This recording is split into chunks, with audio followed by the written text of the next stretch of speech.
News Saeed आबाद वेझो क़ौमी शाहराह ते कराची खां नौशहरो फिरोज़ वेंदड़ कार रोड ते ख़राब हालत में बीठल ट्रालर सां टकराइजी वई, जंहिंजे नतीजे में कार ड्राइवर शोएब आलम शेख ऐं 8 सालनि जो मैसूम बाड़ो ज़ैन मालिक शेख मौके ते फौत थी विया,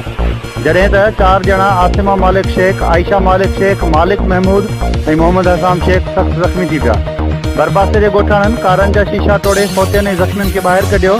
जंहिं बाबति इतला मिलण ते न्यूज़ सईद आबाद पुलिस पहुची ज़ख्मियुनि ऐं फोतियुनि जा लाश तहलका अस्पताल न्यूज़ सईद आबाद पहुचाया। तिबी इमदाद बाद ज़ख्मियुनि खे गणती जोगी हालत में हैदराबाद अस्पताल मुंतक़िल कयो वियो, जॾहिं त फोतियुनि जो पोस्टमार्टम करण बाद लाश वारसनि हवाले कया विया, जिन खे संदनि वारिस कराची खणाया विया। ज़रनि मूजिब कार सवार कराची जे बलदा इलाइक़े जा रहवासी हुआ, नौशहरो फिरोज़ शादी ते वञी रहिया हुआ।